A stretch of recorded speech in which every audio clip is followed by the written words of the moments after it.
Je n'aurais jamais cru que garder un secret finirait par me sauver la vie. Mais avec le recul, si j'avais parlé de mon appartement à Thomas dès le début, j'aurais tout perdu, tout ce pourquoi j'avais travaillé si dur. Laissez-moi reprendre depuis le début.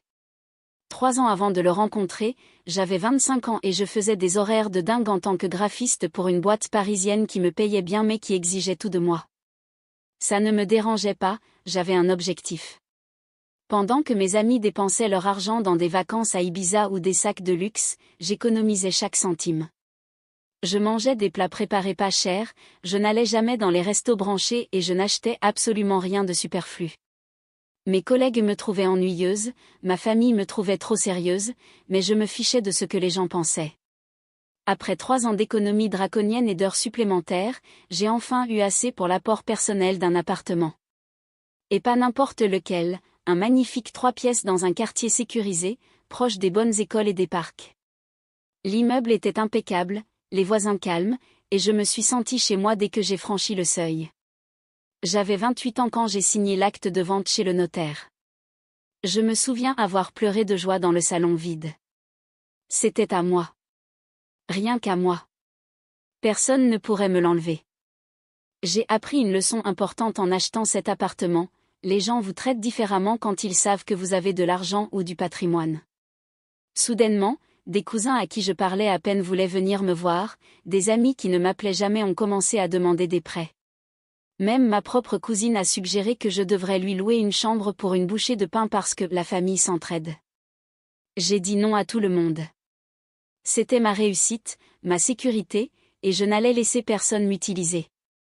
C'est pour ça que lorsque j'ai rencontré Thomas 6 mois plus tard, je n'ai absolument pas mentionné l'appartement. Nous nous sommes rencontrés dans un café un mardi matin pluvieux. J'attendais mon café crème quand ce beau blond aux yeux bleus m'a souri et a dit « Je crois qu'ils ont oublié votre commande, laissez-moi les appeler. » Il était charmant, attentionné. Il m'a fait rire en imitant le serveur stressé. On a discuté pendant 1 heure et il a pris mon numéro avant de partir. Thomas était tout ce que je pensais vouloir. Il m'emmenait dans de bons bistrots, m'envoyait des SMS pour me dire bonjour chaque matin et disait toutes les choses qu'il fallait sur l'envie d'une relation sérieuse.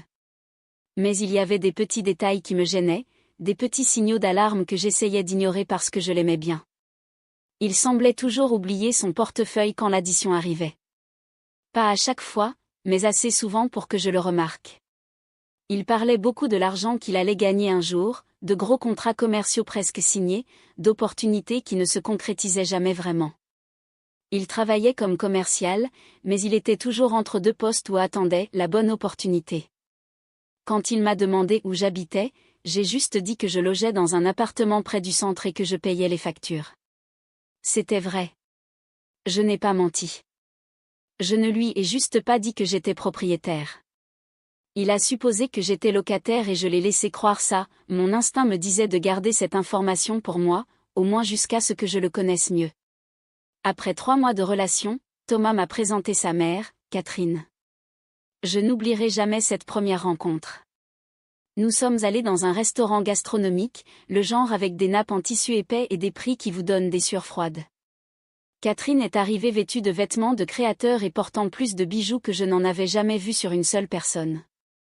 Elle avait un brushing impeccable et un sourire qui n'atteignait pas ses yeux. Elle m'a posé tellement de questions ce soir-là. Qu'est-ce que je faisais comme travail? Combien je gagnais? Est-ce que j'avais un plan épargne-logement? Dans quel genre d'appartement je vivais? Est-ce que j'étais proche de ma famille? Est-ce que je m'attendais à un héritage? C'était plus un interrogatoire de police qu'un dîner sympa avec la mère de mon copain. Thomas restait juste là à sourire comme si c'était normal. Catherine a fait des commentaires tout au long du dîner qui m'ont mise mal à l'aise. Thomas mérite quelqu'un qui peut contribuer à son avenir, a-t-elle dit en coupant son steak hors de prix. Il va avoir beaucoup de succès et il a besoin d'une partenaire qui comprend la valeur de construire un patrimoine ensemble. J'ai hoché la tête poliment, mais intérieurement j'étais agacée. Qu'est-ce qu'elle croyait que je faisais en travaillant dur et en économisant? Au fil de notre relation, j'ai remarqué l'influence énorme que Catherine avait sur lui. Elle l'appelait tous les jours, parfois 2 fois. Elle avait un avis sur tout, de la voiture qu'il devait acheter au parfum qu'il devait porter. et Thomas l'écoutait comme si sa parole était d'or. Chaque fois qu'on avait un désaccord, il disait « Eh bien, maman pense que… » Ça aurait dû me déranger plus que ça, mais je tombais amoureuse de lui malgré ses avertissements. 8 mois après notre rencontre, Thomas m'a demandé en mariage. C'était romantique, avec des bougies, des roses et une bague qui coûtait probablement plus cher que ce qu'il pouvait se permettre. J'ai dit oui parce que je l'aimais et que je pensais qu'on pourrait construire une belle vie ensemble. Mais je ne lui avais toujours pas parlé de l'appartement. À ce stade, tellement de temps avait passé que ça devenait gênant d'en parler. Comment dire à quelqu'un après 8 mois qu'on garde un secret pareil ? Ma meilleure amie, Sophie, était la seule à connaître toute la vérité. C'est une avocate rousse, pleine de taches de rousseur et qui n'a aucune patience pour les bêtises. Quand je lui ai dit que j'étais fiancée mais que je n'avais toujours rien dit à Thomas, elle m'a regardée comme si j'étais folle. Si tu lui caches ton appartement, c'est qu'il y a une raison, a-t-elle dit. Fais confiance à ton instinct. Tes tripes essaient de te dire quelque chose. J'ai défendu Thomas, j'ai dit qu'il avait juste une vision traditionnelle de l'homme qui doit pourvoir aux besoins du foyer et qu'il pourrait se sentir humilié s'il savait que j'étais propriétaire alors que lui ne l'était pas. Sophie n'était pas convaincue. Traditionnel, c'est bien beau, a-t-elle dit, mais cacher des actifs à ton fiancé signifie que tu ne lui fais pas totalement confiance. Et si tu ne lui fais pas confiance, pourquoi tu l'épouses ? Je n'avais pas de bonne réponse. Au fond, je savais ce que je faisais. Je le testais. Si Thomas m'aimait vraiment pour qui j'étais, alors l'appartement ne changerait rien quand il la prendrait. S'il ne m'aimait pas vraiment, s'il était avec moi pour de mauvaises raisons, alors garder le secret me protégerait. Ça semble calculateur dit comme ça, mais c'était plus un instinct de survie. Le mariage était magnifique. On l'a fait dans un bel hôtel avec des fleurs blanches partout et une pièce montée immense. Catherine a adoré parce que ça faisait « riche ». Toute la famille de Thomas est venue et ils semblaient tous impressionnés par le lieu et l'open bar. J'ai payé la majeure partie avec mes économies, mais j'ai dit à Thomas que mes parents avaient aidé. Un autre petit mensonge ajouté au gros. Pour notre nuit de noces, nous sommes rentrés à l'appartement. Mon appartement, que Thomas croyait toujours être une location. J'étais épuisée et heureuse, prête à commencer notre vie de mari et femme. Nous étions debout dans le salon, et Thomas regardait autour de lui avec une expression étrange. Puis il m'a serré contre lui, m'a embrassé le front et a dit quelque chose qui a arrêté mon cœur. « Ne t'inquiète pas chérie. Une fois qu'on aura vendu cet endroit, on aura assez d'argent pour l'apport d'un bien qui nous appartiendra vraiment à tous les deux. » J'ai eu l'impression de ne plus pouvoir respirer. Vendre cet endroit ? De quoi parlait-il ? C'était une location pour lui. On ne peut pas vendre une location. Sauf s'il prévoyait quelque chose depuis le début, sauf s'il pensait que l'appartement nous appartenait d'une manière ou d'une autre, ou que j'accepterais tout ce qu'il voudrait. C'est là que j'ai réalisé que Sophie avait raison. Mon instinct de cacher la vérité m'avait protégé tout ce temps. Et maintenant, j'étais mariée à un homme qui faisait déjà des projets pour ma propriété sans même m'en parler. Les 2 premiers jours de vie conjugale furent normaux. Thomas allait au travail, j'allais au travail, on dînait ensemble. Je n'ai pas relevé sa remarque sur la vente car j'essayais encore de comprendre. Peut-être que j'avais mal compris. Peut-être qu'il réfléchissait juste à haute voix. Je voulais croire le meilleur de mon nouveau mari. Le 3e jour après le mariage, tout a basculé. J'étais au travail sur un logo quand mon téléphone a sonné. C'était Thomas. « Salut bébé, j'espère que ça ne te dérange pas, mais ma mère a quelques soucis financiers. » Je lui ai dit qu'elle pouvait rester avec nous un petit moment, juste le temps de se refaire. Ma main s'est figée sur ma souris. Comment ça, rester avec nous ? Pour combien de temps ?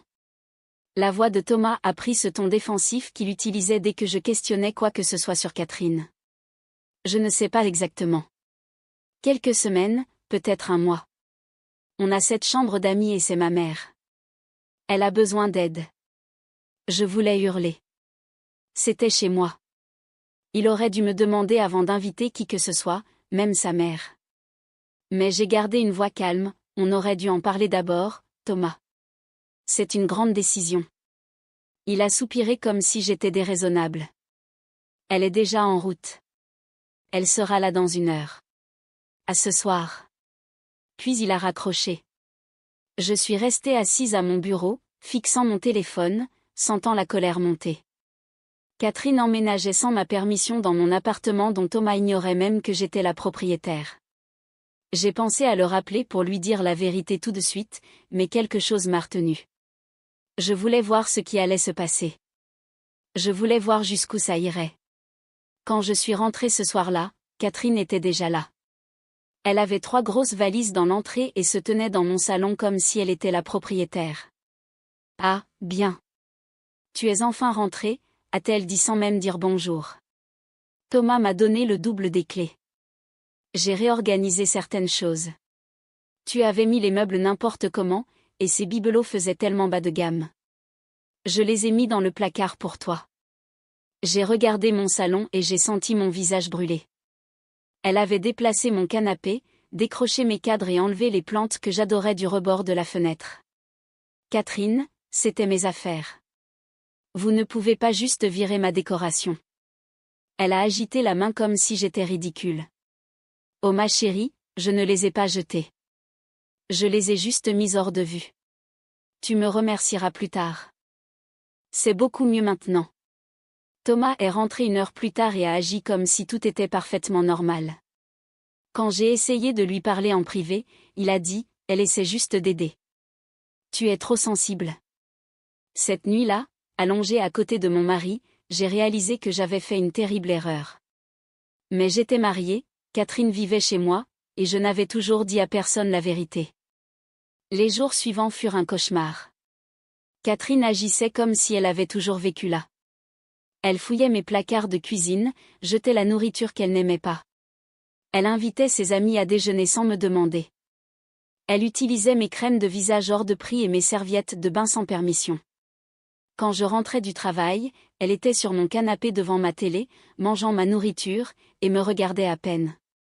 Mais le pire, c'était ses remarques. Quand Thomas et toi vendrez cet endroit, on devrait chercher quelque chose avec une plus grande cuisine, a-t-elle mentionné un matin en buvant mon café. Je l'ai fixé. Comment ça, quand on vendra? Elle m'a souri comme si j'étais stupide.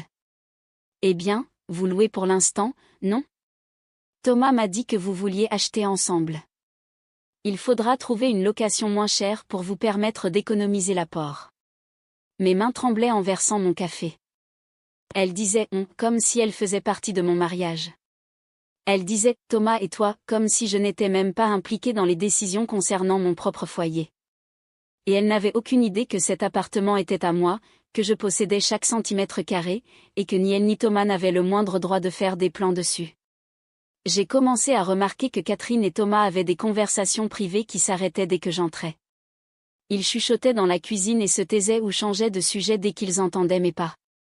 Je me sentais comme une étrangère chez moi. Un après-midi, j'ai quitté le travail plus tôt car je ne me sentais pas bien. En entrant dans l'appartement, j'ai entendu des voix dans la cuisine. Catherine et Thomas ne savaient pas que j'étais là. Je suis restée dans le couloir, cachée, et j'ai écouté. Tu dois la convaincre de déménager ailleurs, quelque chose de moins cher, disait Catherine. Regarde cet endroit. Le loyer doit être astronomique. Si vous alliez dans un petit 2 pièces, vous pourriez sous-louer celui-ci et empocher la différence. Ou mieux, dis au propriétaire que tu veux l'acheter. Négocie un bon prix parce que vous y habitez déjà, puis revendez-le pour faire une plus-value. Je connais un agent immobilier qui pourrait t'aider. Mon cœur battait si fort que je pensais qu'ils allaient l'entendre. Thomas a répondu et ces mots m'ont coupé le souffle. J'y travaille, maman. Elle est vraiment attachée à cet appart pour une raison obscure, mais elle finira par céder. Les femmes cèdent toujours quand on leur explique les choses comme il faut. Il faut juste être patient. Catherine a ri. Patient? Thomas, tu es marié depuis moins d'1 semaine. Tu dois établir qui prend les décisions financières maintenant avant qu'elle ne prenne trop ses aises en pensant qu'elle a son mot à dire. Je suis sortie doucement de l'appartement et je suis restée assise dans ma voiture pendant 30 minutes à pleurer. Mon mari et sa mère complotaient pour m'utiliser. Ils voulaient profiter de mon appartement sans se soucier de ce que je voulais. Ils parlaient de moi comme si j'étais trop bête pour comprendre l'argent.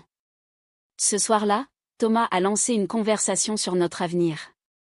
On était sur le canapé, et il a mis son bras autour de moi. Bébé, je pensais à nos finances. On paie cher pour cet endroit, on devrait économiser. Et si on cherchait un truc plus petit, moins cher? Je l'ai regardé attentivement. Qui profiterait de ce déménagement? Son visage a changé. C'est quoi cette question? Nous en profiterions, tous les deux. Pourquoi tu es si difficile? J'ai gardé ma voix calme. Je ne suis pas difficile. Si on déménage, qu'est-ce qui arrive à cet appartement? Thomas s'est agacé. Je sais pas moi. On donne notre préavis au proprio et il trouve de nouveaux locataires. C'est comme ça que ça marche. Pourquoi tu poses ces questions bizarres? Je n'ai rien ajouté. Je suis allée me coucher et j'ai pensé à tout ça dans le noir. Sophie avait raison. Je ne pouvais pas faire confiance à Thomas. La situation a empiré la semaine suivante. Catherine a commencé à ouvrir mon courrier. Je l'ai surprise un jour avec mon relevé bancaire à la main. « Qu'est-ce que vous faites ?» ai-je demandé en lui arrachant des mains. Elle n'avait même pas l'air gênée. « J'étais juste curieuse de voir comment tu gères ton argent. Thomas et moi sommes inquiets de tes dépenses. » J'ai immédiatement passé tout mon courrier en format numérique, mais le mal était fait.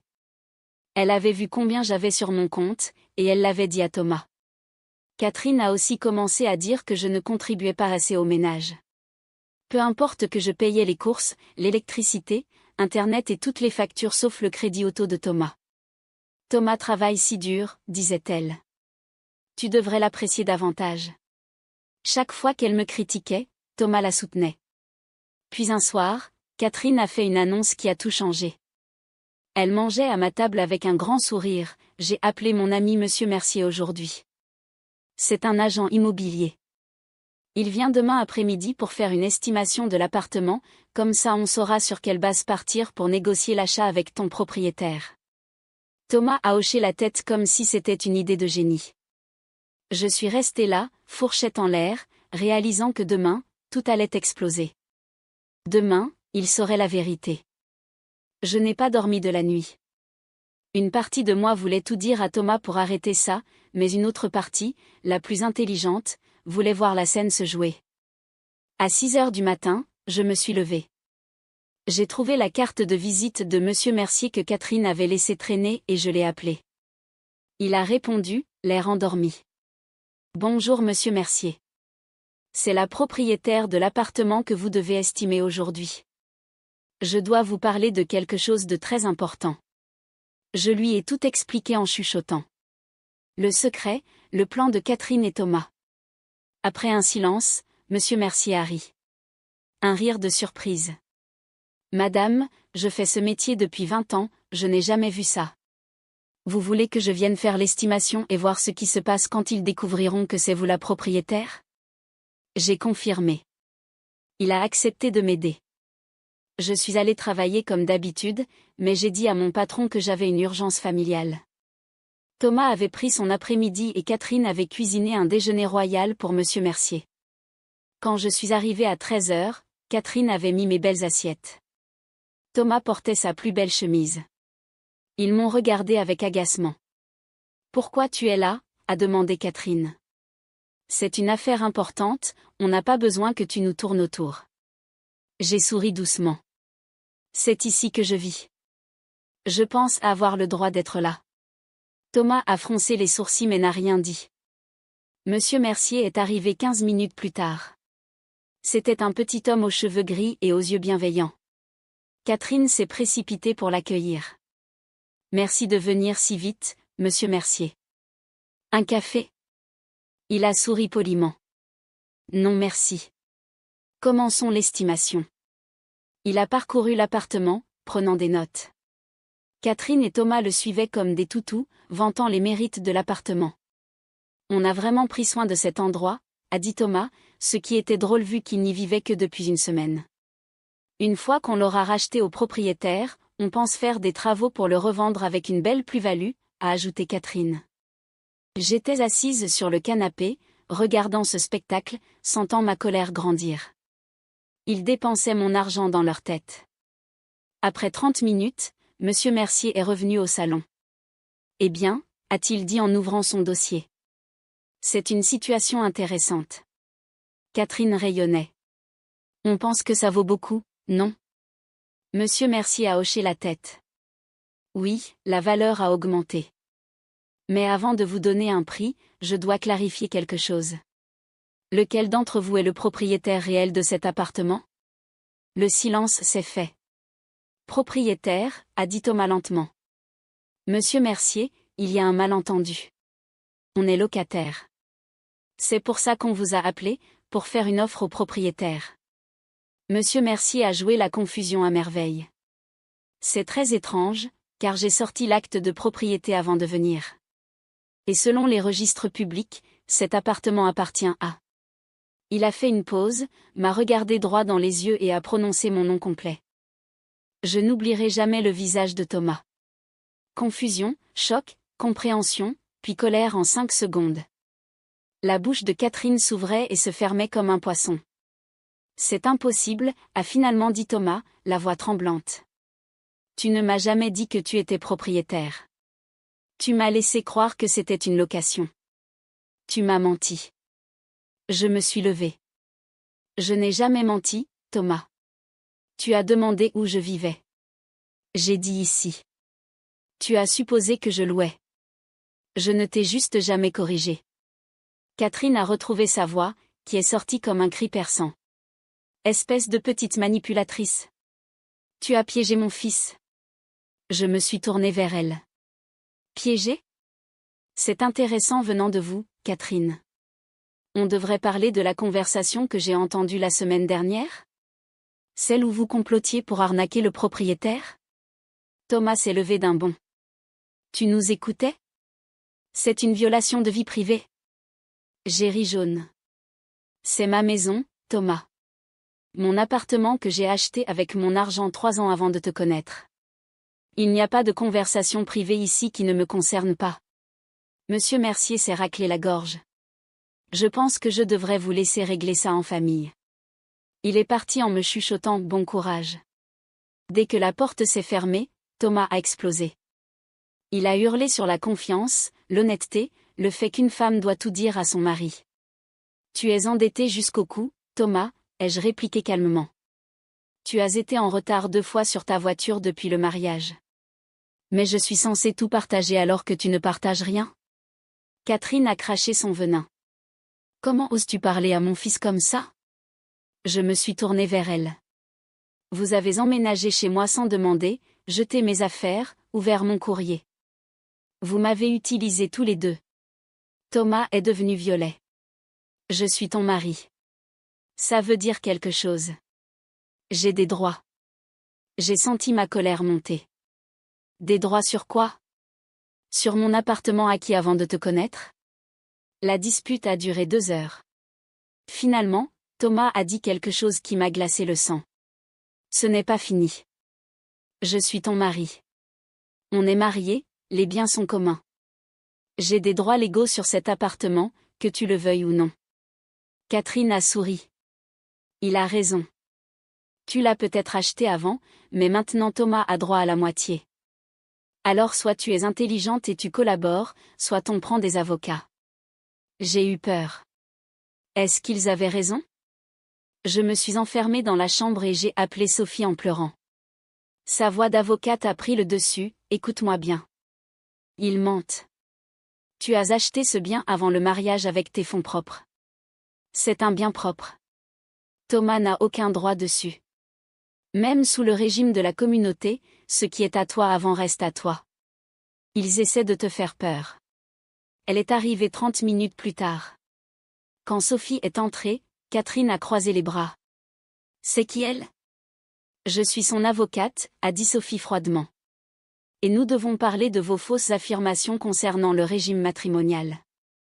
Sophie a tout expliqué. L'appartement était un bien propre. Si on divorçait, il repartirait avec ce qu'il avait apporté, rien. Thomas a alors dit, très bien. Je ne peux peut-être pas prendre l'appartement, mais je ne pars pas. Je suis ton mari, c'est le domicile conjugal. Tu ne peux pas me mettre dehors. Catherine a hoché la tête. Et je suis son invitée.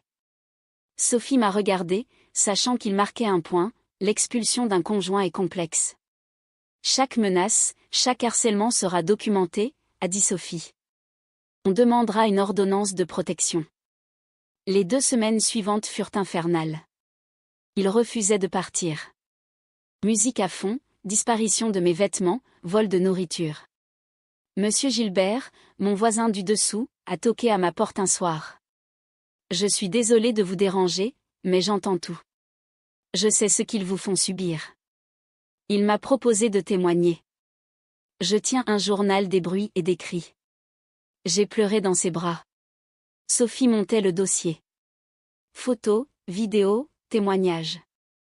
Mais Thomas et Catherine avaient pris un avocat, un cousin de Catherine nommé Laurent, agressif, qui envoyait des menaces légales ridicules, réclamant une pension alimentaire. Un soir, je suis rentrée et j'ai vu un serrurier. Thomas essayait de changer les serrures. J'ai appelé la police. Quand ils sont arrivés, j'ai montré mon acte de propriété. L'officier a été clair. Monsieur, vous ne pouvez pas changer les serrures d'un bien qui ne vous appartient pas sans l'accord du propriétaire, même si vous êtes marié. Thomas était furieux. Le jour de l'audience devant le juge aux affaires familiales est arrivé 3 semaines plus tard. Sophie a présenté notre dossier, les preuves d'achat, l'enregistrement audio de leur complot, admis car dans mon propre domicile, les témoignages de Monsieur Gilbert, les relevés bancaires prouvant que je payais tout. Le juge, une femme sévère nommée Madame Martinez, a écouté. Quand l'avocat de Thomas a essayé de parler de devoir de secours entre époux, elle l'a coupé. Maître, votre client a vécu au crochet de sa femme et a tenté de frauder pour s'approprier son bien propre. Elle a interrogé Thomas sur ses dettes cachées et son expulsion précédente. Il s'est effondré. Monsieur Gilbert a témoigné avec émotion de la terreur que je subissais. La décision du juge a été rapide. Elle a accordé l'ordonnance de protection. Monsieur, vous et votre mère avez 48 heures pour quitter les lieux. Vous avez interdiction d'approcher la plaignante. Elle m'a conseillé de demander l'annulation du mariage pour dol, fraude. Thomas a essayé de protester, mais la juge l'a menacé d'outrage. 2 jours plus tard, la police a supervisé leur départ. Ils n'avaient pas grand-chose.